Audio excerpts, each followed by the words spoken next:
છે એવા દેશદ્રોહી કેનેડામાં રહે છે. એ કેનેડામાંથી પૈસા આવે છે ભારતમાં અને એ પૈસાથી તમારા વિસ્તારમાં જે ઝાડુવાળા ઝંડા લાગેલા છે જેને આમ આદમી કહે છે એ આમ આદમી નથી, એ વિશેષ ખાસ આદમી છે. એનું ફંડિંગ વિદેશમાંથી આવે છે. યોજનાબદ્ધ તરીકેથી જાતિગત ફૂટ પાડીને આપણા આદિવાસી વચ્ચે ઝઘડો ઊભો કરીને, આપણા હિન્દુ વચ્ચે ઝઘડો ઊભો કરીને આ લોકો દેશદ્રોહી તત્વ આ દેશને તોડવાનું ષડયંત્ર કરે છે. દિલ્હીમાં સરકાર બનાવી, લોકોએ જોઈ લીધું ઠંડન ગોપાલ જો બોલતે હો કરતે નહીં હે. પંજાબમાં તો બધા લોકોની કૃપાથી બેસી ગયા છો, પરંતુ આ ગુજરાતમાં પણ રાજપીપળામાં પણ તમારા નજીકમાં આવા લોકો ફરે છે. તમને ફરીથી કહું છું, એ મારા ગુરુ ગોવિંદસિંહનું પંજાબ છે. તમે મેં જોયું છે મારા ગુરુ ગોવિંદસિંહ એટલે કોણ? જેના ચાર દીકરા પંજાબની હિન્દુ ધર્મ માટે શહીદી આપી દીધી. એ ગુરુ ગોવિંદસિંહનું પંજાબ છે મારું. એટલે પંજાબ ભારત માતાનું હાર્ટ છે, હૃદય છે. એને તમે કેવી રીતે અલગ કરી શકો છો? પરંતુ અલગ કરવાની માનસિકતા સાથે જોડાયેલા આ લોકો જે ઝાડુનો ઝંડો લગાવીને તમારા ઘર સુધી જાતિગત આધાર પર વોટ માંગવા આવે છે, તમે સચેત થઈ જાજો. આપણા ધર્મમાં કહેવાયું છે કે હડકાયા કૂતરાને મારવામાં કોઈ પાપ નથી. એવું હડકાયા કૂતરું દેખો તો દંડો લઈને પાછળ દોડજો, એને ભગાડજો, મારવામાં કોઈ પાપ લાગે નહીં. કેમ કે આપણા ધર્મમાં છે કે જે દેશ વિરુદ્ધની વાત કરે છે એને જીવવાનો અધિકાર નથી. આપણા ધર્મ કહે છે, આપણું દેશની તાસીર કહે છે આ શાસનમાં આવું ક્યારે નહીં ચાલે. એટલા માટે જો આ ઝંડા લઈને આવે તો એવા ખાલિસ્તાની દેશદ્રોહી લોકોને તમે ભગાડીને ચટણી મસાલા સાથે તમારે જે કરવું એ કરજો. મારા દેશમાં મારી ભારત માતાને અખંડ બનાવવા નીકળેલા લોકો છે. મારા દેશનો એક નાગરિક જે ભારતમાં રહે છે એ ભારત માતાને આરાધ્ય માને છે. આ દેશ માટે નરેન્દ્રભાઈ મોદીએ પોતાનું જીવન સમર્પિત કર્યું છે.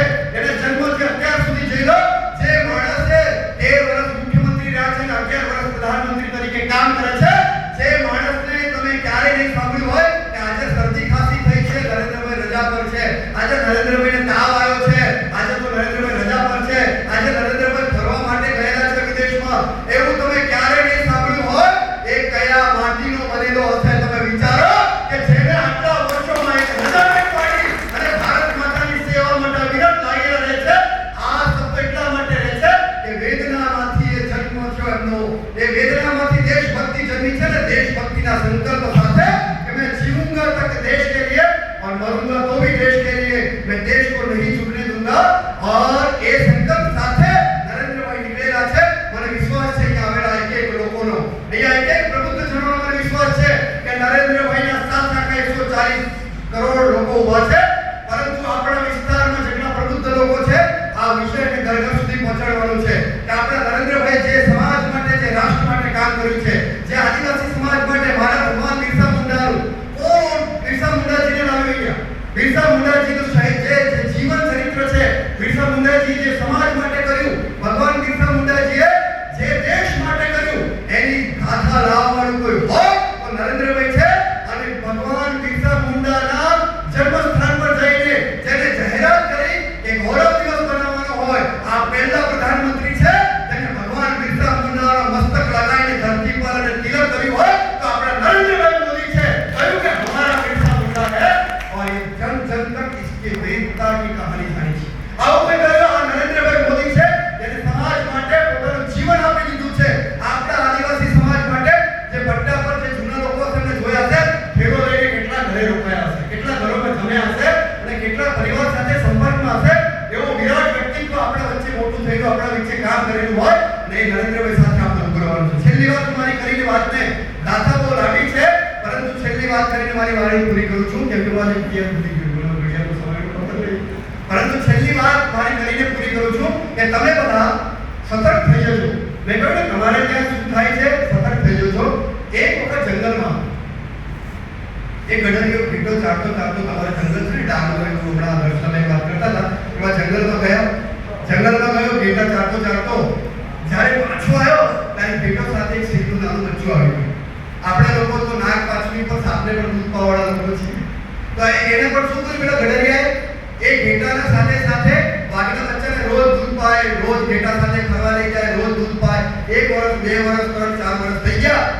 તમને બધાને ખબર છે પ્રકૃતિ છે, જેનું જેવું શરીર હોય એવું શરીર થાય, હાથી જેવું, ઊંટ જેવું, બકરા જેવું, વાઘ જેવું.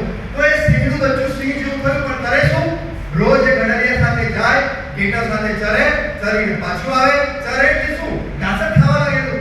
ત્યાં ચરવા જાય, પાછું આવ્યું, અને એ રીતે જોયું. પણ એક દિવસ ગડરિયો પાછો ચારતો અંદર જતો, ત્યારે એ દિવસે જંગલના જે રાજા હતો સિંહ, અને સિંહણ બધે ફરવા નીકળેલા, ચલો શિકાર કરવા નીકળી. એને ઉપરથી જોયું કે આ તો આજે મજા આવી ગઈ, ચલો ઘેટા આવે છે, મહેનત નહીં કરવી પડે, આજે એક બે ઘેટાનો આપણે ખાઈ લઈએ.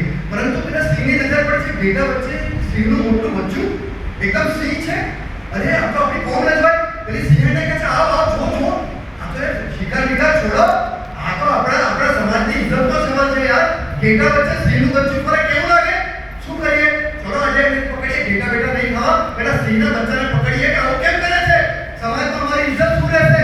અને જ્યારે આક્રમણ કરે છે, ઘેટા વધી જાય છે,